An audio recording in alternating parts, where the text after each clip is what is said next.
നമസ്കാരം. ഒരു കണക്കിന് മുഖ്യമന്ത്രി പിണറായി വിജയൻ പടിയിറങ്ങി പോയത് നന്നായി. അല്ലെങ്കിൽ ഇന്നലെ ഒരു ന്യൂനപക്ഷ വേട്ടയുടെ പാപഭാരം കൂടി അദ്ദേഹത്തിന്റെ തലയിലിരുന്നേനെ. കോഴിക്കോട് ഇന്നലെ നിങ്ങൾ കണ്ടില്ലേ, KSRTC ബസ്സിൽ ഒരു ബ്രാൻഡഡ് അണ്ടി ബാഗുമായിട്ടൊക്കെ ഒരു താത്ത കയറി കാട്ടിയ പട്ടി ഷോ. പട്ടാപ്പകല് KSRTC സ്വിഫ്റ്റ് ബസ്സിൽ കയറിയിട്ട് എനിക്കിപ്പോൾ ഇവിടെ ഇറങ്ങണം. കാര്യം അങ്ങനെയാണല്ലോ പഠിപ്പിച്ചിരിക്കുന്നത് വീട്ടിൽ നിന്നും.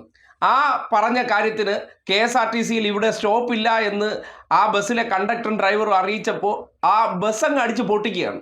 അതാണ് നമ്മുടെ നാട്ടിൽ ലീഗിൻ്റെ കോച്ചിങ്. അങ്ങനെ ലീഗ് കൊടുത്തിരിക്കുന്ന കോച്ചിങ് എന്ത് നമുക്ക് നടത്തണമെന്ന് പറഞ്ഞാൽ നടന്നില്ലെങ്കിൽ പൊട്ടിച്ചറേ ബാക്കി നമ്മൾ നോക്കിക്കോളാം. എന്നിട്ട് പിണറായി സർക്കാരാണ് അധികാരത്തിലിരിക്കുന്നതെങ്കിൽ ഈ ഒരു സംഭവത്തെ ആ ജീവനക്കാരെല്ലാം പിണറായിയുടെ ജീവനക്കാരാണ്, അവർ നടത്തിയ ന്യൂനപക്ഷ വേട്ട എന്ന രീതിയിൽ ആ വർഗീയവാദി ദാവൂദിനെ അറിയാലോ, ഏത് മൗദൂദി ചാനലായിട്ടുള്ള മീഡിയ വണ്ണിനകത്തിരുന്നു കൊണ്ട് ഇതിനെ സംബന്ധിച്ച് മുസ്ലിം മതവിഭാഗക്കാരെല്ലാം ഈ ചാനലിൻ്റെയും മാധ്യമം പത്രത്തിൻ്റെയും അടിമകളായി പോയല്ലോ. അതുകൊണ്ട് അവർക്ക് ഇതിലിരുന്നിട്ട് മുസ്ലിങ്ങളായിട്ടുള്ളവർ പറയുന്നതാണ് ഏറ്റവും ശരി എന്നുള്ള നിലയ്ക്ക് അവൻ്റെ അലവലാതിത്തരം മുഴുവൻ കേട്ടേന്.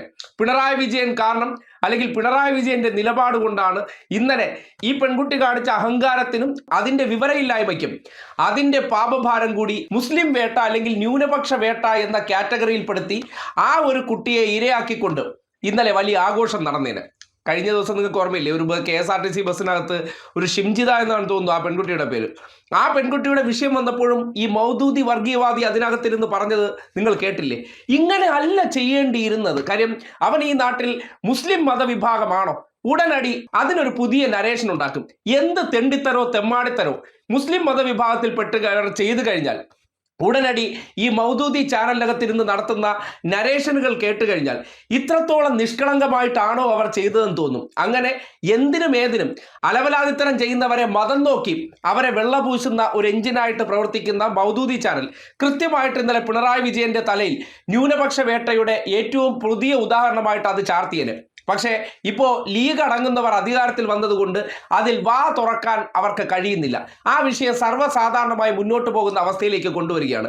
എന്തായാലും വരും കാലഘട്ടത്തിൽ നടക്കാൻ പോകുന്നത്, അങ്ങനെ മുസ്ലിം മതവിഭാഗത്തിൽപ്പെട്ടവർ എന്തെങ്കിലും വിഷയത്തിൽ പെട്ടുകഴിഞ്ഞാൽ ഈ നാട്ടിലെ സർക്കാർ സംവിധാനങ്ങളെ ഈ വർഗീയവാദി വീണ്ടും ആ രീതിയിൽ തന്നെ ചാപ്പ കുത്തുമോ, അല്ലെങ്കിൽ ഇപ്പോൾ ന്യൂനപക്ഷ വർഗീയത പേറി നടക്കുന്നവരുടെ ഏറ്റവും വലിയ അപ്പോസ്റ്റലായിട്ടുള്ള VD സതീശൻ മുഖ്യമന്ത്രി ആയിരിക്കുന്നത് കൊണ്ട് അദ്ദേഹമാണ് കേരളത്തിലെ മതേതരത്വത്തിന് ഏറ്റവും മികച്ച മുഖമായിട്ട് ഇവർ ആഘോഷിക്കുന്ന കാര്യം. ജമാഅത്ത് ഇസ്ലാമിയും വെൽഫെയർ പാർട്ടി പോലുള്ള കേരളത്തിൽ അല്ലെങ്കിൽ ലോകത്താകമാനം എവിടെയുണ്ടോ അവിടെയെല്ലാം മതവർഗീയ വിഷം കലക്കിയവരെ ഓൺ ചെയ്ത് അവരിവിടുത്തെ ഏറ്റവും മഹാത്മാക്കളായിട്ട് സർട്ടിഫിക്കറ്റ് ഇഷ്യൂ ചെയ്തത് സതീശനാണല്ലോ. സതീശനോട് അതിൻ്റെ കടപ്പാടുണ്ട്. സതീശനോട് തീർത്താൽ തീരാത്ത സ്നേഹവും ആദരവും ഉണ്ട്. അതുകൊണ്ട് ഇന്നലെ ഈ വിഷയമുണ്ടായപ്പോൾ അവർക്ക് ഇവിടുത്തെ സർക്കാരിൻ്റെ പ്രശ്നമായിട്ട് അത് തോന്നിയില്ല. അല്ലെങ്കിൽ ഇങ്ങനത്തെ ഒരു വിഷയമുണ്ടായത് അതിൽ ഡ്രൈവറുടെയും കണ്ടക്ടറുടെയും മതം തിരഞ്ഞുകൊണ്ട് ന്യൂനപക്ഷ വേട്ടയാക്കി മാറ്റാനും മുതിരാത്ത ആ സാഹചര്യത്തെക്കുറിച്ച് കൂടി നിങ്ങളൊന്ന് വിലയിരുത്തണം.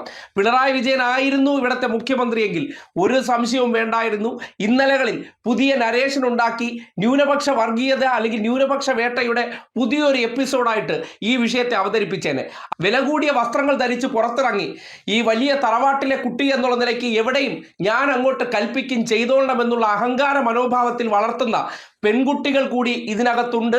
അവർ പുറത്തിറങ്ങിക്കഴിഞ്ഞാൽ അവർ പറയുന്ന കാര്യങ്ങൾ നടന്നില്ലെങ്കിൽ ഏത് രീതിയിലാണ് പ്രതികരിക്കുന്നു എന്നതിൻ്റെ ഒരു നേർ സാക്ഷ്യം കൂടിയാണ് ഇന്നലെ കോഴിക്കോട് കണ്ടതെന്ന് വളരെ കൃത്യമായി പറയേണ്ടി വരികയാണ്. അത് പൊട്ടുഭാഗ്യത്തിന് പിണറായി സർക്കാർ രാജിവെച്ചിറങ്ങിപ്പോയതുകൊണ്ട് ആ പാപഭാരം അവരുടെ തലയിൽ വന്നില്ല എന്നതാണ് യാഥാർത്ഥ്യം.